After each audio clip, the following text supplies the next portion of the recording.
All right, and welcome back. In this video, we are going to be going through the steps on how to write an equation in slope-intercept form if we are given a graph. Coming into today, we've shown that we've been doing a very good job graphing a line if we're given the equation in slope-intercept form, but today we're going to be working backwards. We're going to be given the line on the graph, and we are going to want to write the equation that represents that line. But before we do that, let's start out with a quick do now.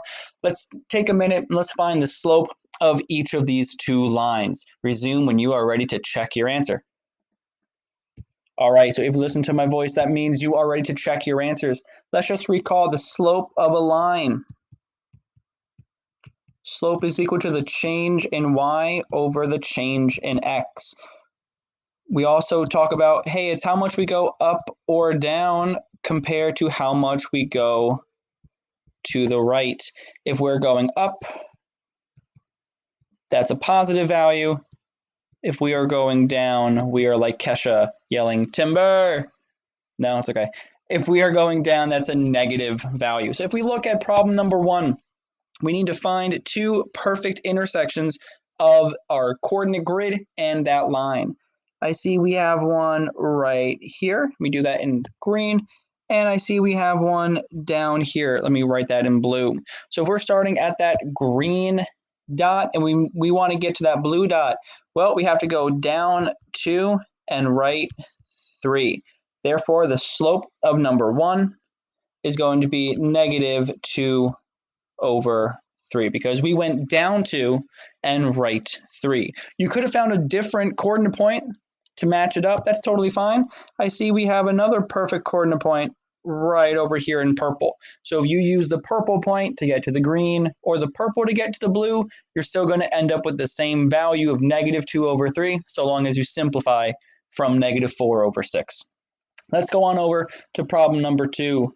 So again, we want to find two perfect intersections of our grid with that line. Well, I see we have an intersection on the y-axis at negative 3.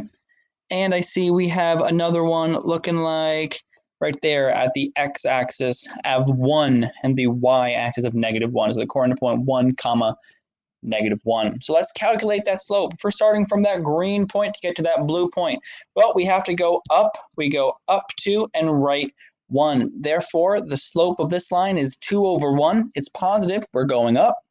Or we can just say it is 2 because 2 over 1 can be simplified to be 2. So today's essential question is, how can you write an equation of a line when you are given the slope and the y-intercept of that line? Well, let's talk about the steps that we are going to take in order to do that.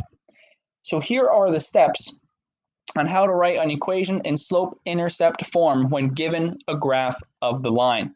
Please take out your notebook and jot down everything you see on this slide as we go through it. We should have all the steps written down. That way we can reference them when we are practicing on our own or in a small group. So step number 1, what a lot of students forget, write the slope-intercept form, which is y equals mx plus b. Just write the letters y equals mx plus b, because we're going to use this to help substitute in some of the values. Step 2, we're going to find the y-intercept of the line. Remember, that is the b value. Step 3, we're going to calculate the slope of the line. That's the m value. Just like we did in the do now, we're going to find the slope of that line using any 2 points. And step 4, we're going to bring it all back together and we're going to write our equation replacing the m and the b values.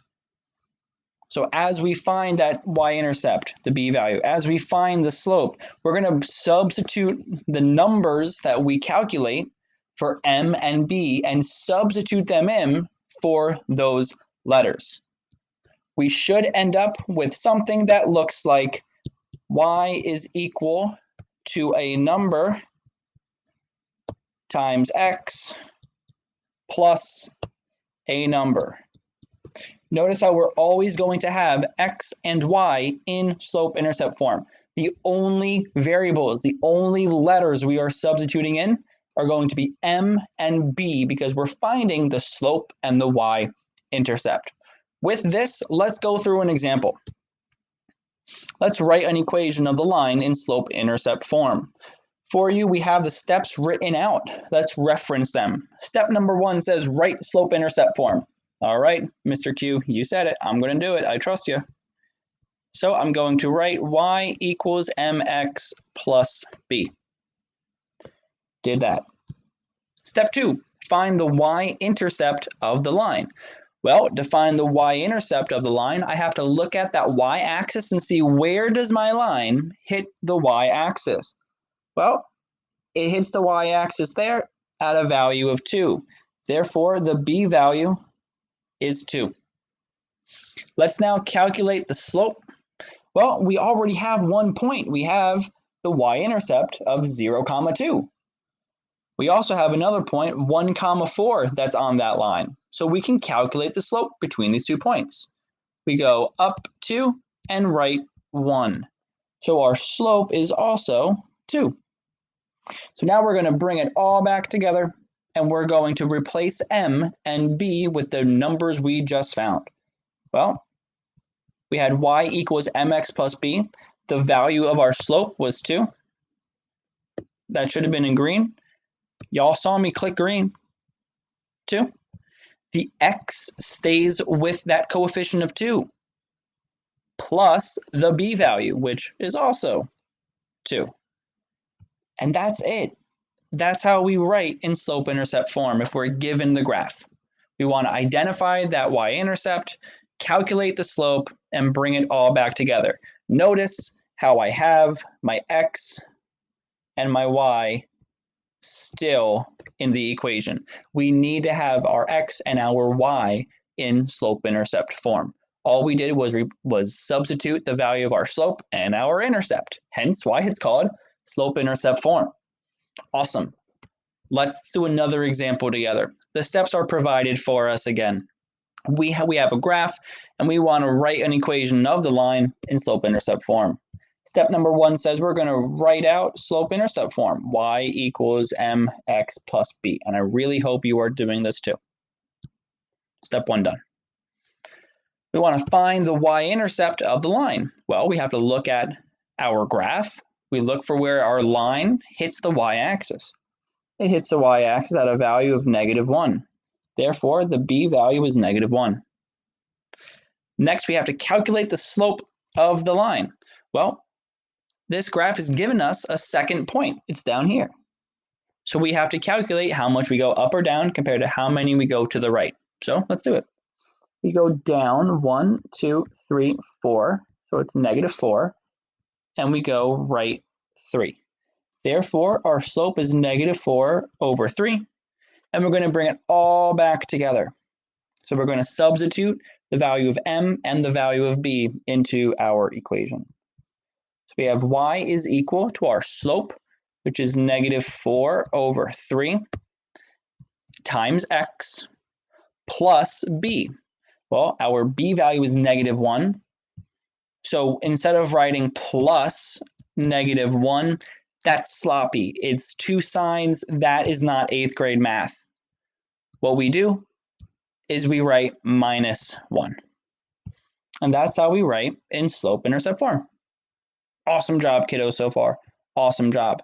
Let's do one more example together. It says the graph shows the distance remaining to complete a tunnel.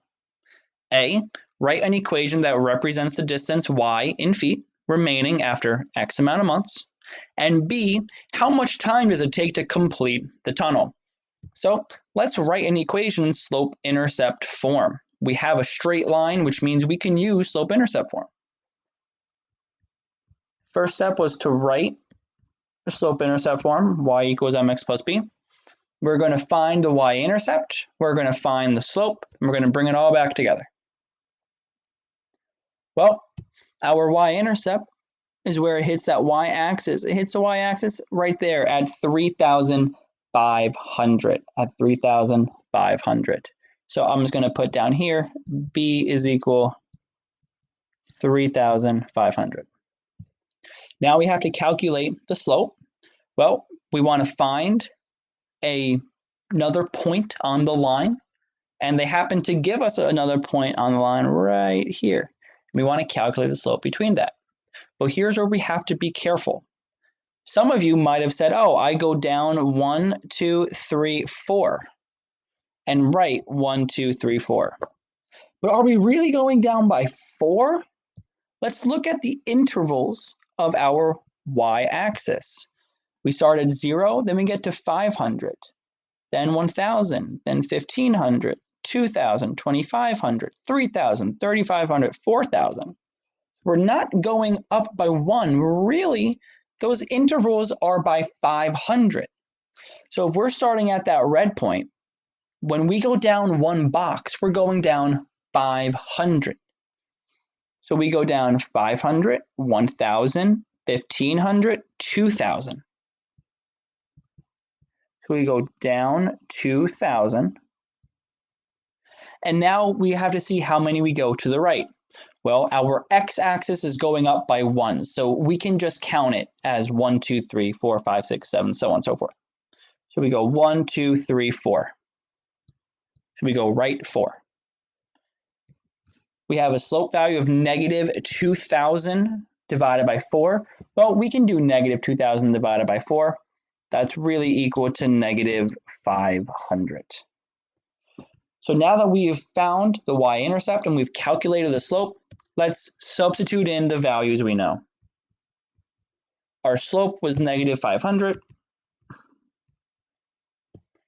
X plus our b value, which is 3,500 or 3,500, whichever tickles your fancy. So now we answered part A. We were able to find the equation in slope-intercept form. But now it asks us, how much time does it take to complete the tunnel? Well, if we're talking about completing the tunnel, how many feet are left to dig? Yeah, none. We're done with it. So we want to see where on the y-axis does it show us 0 feet remaining. Well, 0 feet remaining is actually down here. It's on the x-axis. So when y is 0, because it's distance remaining in feet, we want to figure out what is x. Well, when y is 0, x is 7. That means the time in months that it takes to complete this tunnel was 7 months.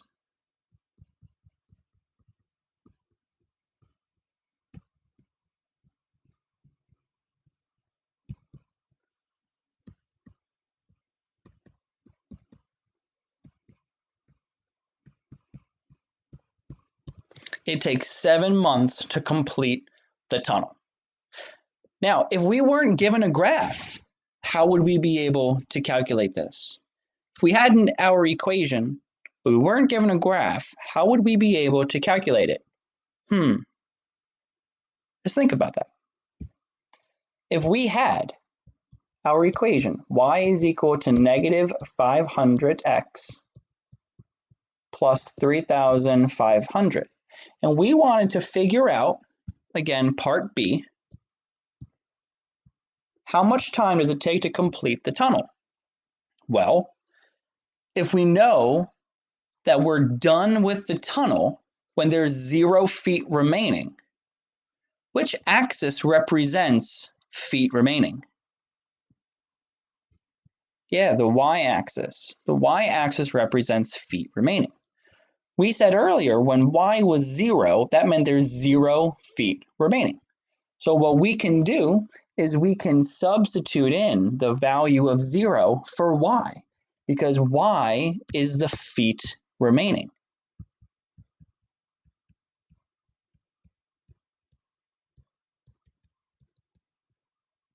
So if we let y be 0, that means that there is 0 feet remaining. So if we substitute the value of y as 0, everything else stays the same. And now we want to solve for x. Well, if we want to solve for x, we first have to get that term that has the x in it isolated, which means we need to move that plus 3,500 or that plus 3,500. So we have to subtract 3,500 on both sides. When we do that, 0 minus 3,500 is negative 3,500 is now equal to negative 500x. Well, we've isolated the term with the x, which means we can divide by the coefficient. We can divide by negative 500. We have a negative divided by a negative, which is a positive. Now, 3,500 divided by 500, there's a quick way to do this. You can cancel out the zeros.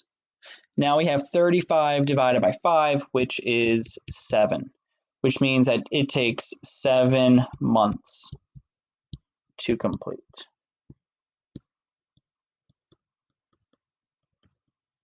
And that's the exact same answer as we had before. 7 months to complete the tunnel. And this came from substituting in the y value as 0, because we wanted 0 feet remaining. The real world application of this situation was we wanted 0 feet remaining. And the y-axis represented feet remaining. So we didn't want any remaining. We substituted in 0 for y, and we solved for x. Fantastic job, kiddos. Keep up the great work. Let me know if you have any questions. Keep making yourself proud, and I'll talk to you soon.